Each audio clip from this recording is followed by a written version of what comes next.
guys, it's Miss Emily. I'm the 4-H program assistant in Breckinridge County, and I usually come in and do a 4-H lesson with you guys during the month, and we're not able to do that this month, so I decided to make a video with the lesson you're going to do. And we would have went over the parts of an owl, and we're going to dissect an owl pellet. So we're going to go over the parts of an owl first. The first part we're going to talk about is the owl's eyes, and with owls, they have really cool eyes, and their eyes are immobile, which means they don't have the same muscles that we do in our eye sockets. So if you guys can keep your neck still and kind of look around the room without moving your neck, like roll your eyes kind of and look side to side, owls cannot do that because they don't have the same muscles that we do. And that is called being immobile. So the owl's eyes are immobile in its eye sockets. And that is why owls can turn their heads different ways and things like that.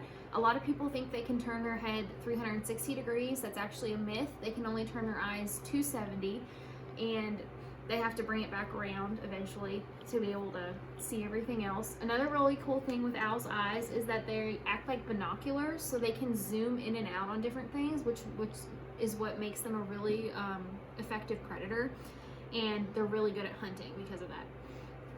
The next part we're going to talk about is the owl's talons, and that is what their claws, their little feet are called. They have special talons, and their feet are really cool because they are called zygodactyl, and only a few animals have feet like this. So parrots, most woodpeckers, and owls have it. And what zygodactyl means is that they have 4 toes, 2 in the front and 2 in the back, which lets them reach down and grab things really effectively. And because the way they're spread out, their talons are really strong, so they can pick up prey that are 10 times their weight, things like that. Their grip strength with their talons is stronger than a grown man's, which is kind of scary. You don't want an owl to come down and reach down and grab you. So we're gonna put our owl's talons on him now. My owl is not anatomically correct. Obviously, he's missing a toe when I made this, so I couldn't fit all his toes on. So we're gonna pretend he has 4 toes. The next part we're gonna talk about is the owl's beak. The beak is really important because obviously that's where their nose is, that's where their mouth is, that's how they get the food into their bodies. But something really cool about the owl's beak is that they do not chew their prey, they swallow it whole. So after they catch it with their zygodactyl feet, they are able to pick it up, and sometimes they can crush it just then, but if they still need to break the animal's neck or something before they swallow it whole, that's what they use their beak for, which is kind of sad, but that's how the owl gets its food and that's how it hunts. The next part we're going to talk about is the owl's wings. So owls have really cool wings. Their feathers are what makes it really effective. So with owls, they have feathery down in their wings, and then their wings are also shaped a special way, which enables them to flap their wings without making any noise. So a reason that an owl does not want to make any noise when it's flying around, they want to sneak up on their prey, and it makes them a really good hunter. So because of this feathery down on the inside and the way their feathers are shaped, when they flap, they make no noise. So we're gonna finish up Mr. Owl here. Usually I'd let him name you guys. Usually I'd let you guys name him, sorry. But we're not able to do that today, so you guys can just pick your own individual name you want for your owl. So we're gonna put Mr. Owl off to the side and put these off to the side too.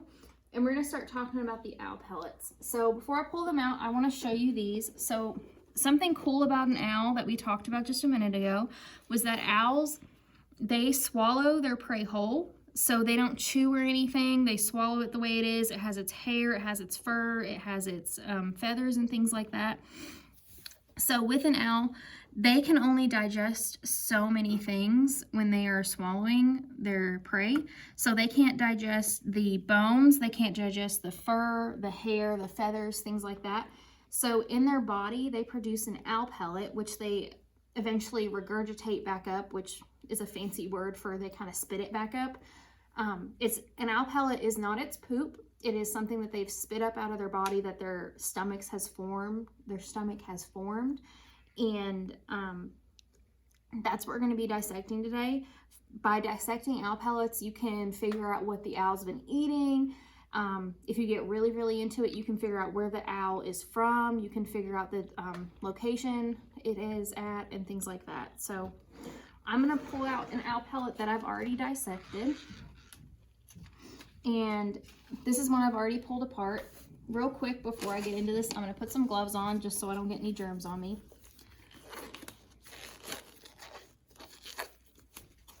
Put my other glove on.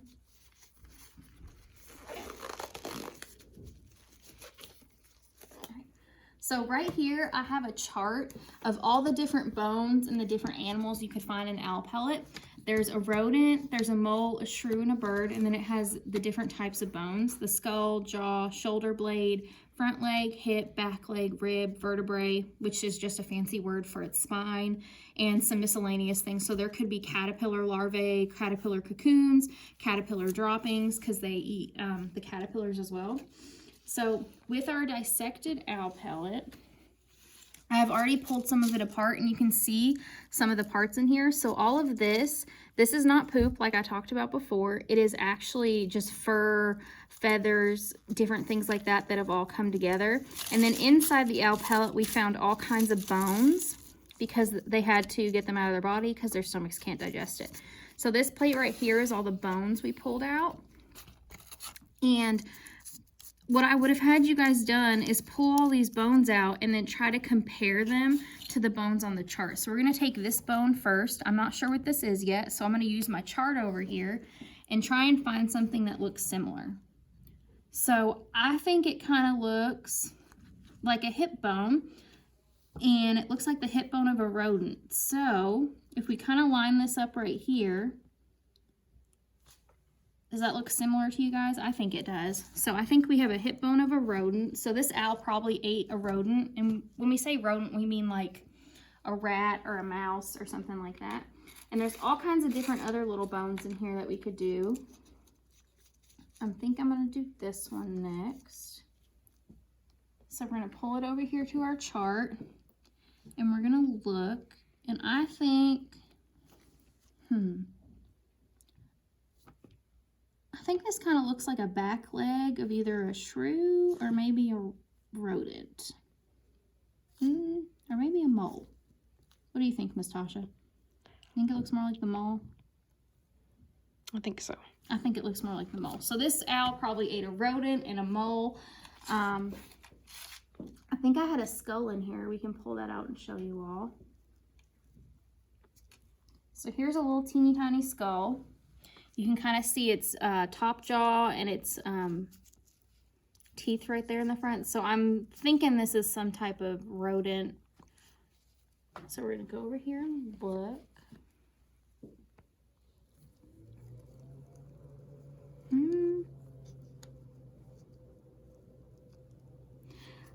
I'm going to go with a small rodent or a shrew, I think. I'm not exactly sure, but you can tell kind of by the jaw. So I'm going to put these pieces away, and I'm going to actually dissect one in front of you and kind of show how it works dissecting these. So it's wrapped in tin foil because they collected these wherever they collected them from, I'm not sure. I ordered these offline from an educational website and they collected these. I did not. So I'm going to take the owl pellet out, and I'm going to go ahead, since I have gloves on, I'm just going to go in with my hands because it's a lot more fun and it's just easier that way. And I'm going to gently and kind of rub and pull apart. You guys can see all that dander, all the hair and stuff like that. It kind of looks dusty because that's all the hair that the owl cannot digest. So they have to form it into the owl pellet and spit it back up. I'm going to keep pulling it apart. Look at all that hair. It's a lot more hair than the one I had before. All right. There's a bone. I think that looks like a shoulder bone. So here's this. We're going to go over here with this one. Yep, I think that's a shoulder blade to a rodent. I'm going to keep dissecting this one. Kind of pull it apart. This is the fun part.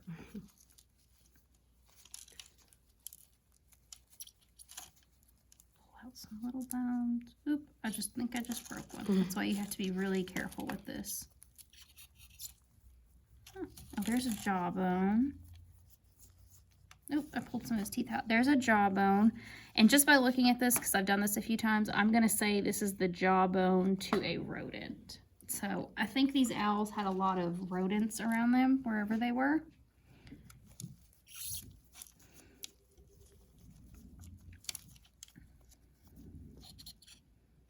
That is going to be a hip bone, I believe, or a back. I think it's a back leg, actually. I think it's a back leg to a rodent. So.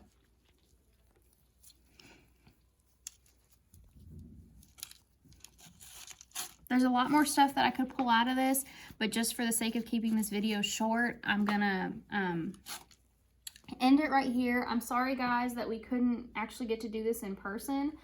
It's a really fun activity. Maybe we can do it next year, or maybe we can figure something out to work with you all. I'm sorry we didn't get to do it. I hope you learned something. It's a really fun activity to do. Like I said, you can learn a lot about the owl's environment and its food chain and things like that by dissecting these. And then it's just fun to do because you get to have your hands dirty and you get to dig around in something, and it's really cool. So thank you guys for watching. Wash your hands, take care of yourself. I hope you guys are all doing good. Sorry you guys can't be in school. I know you probably never thought you'd say that, but you probably miss school. So bye, guys.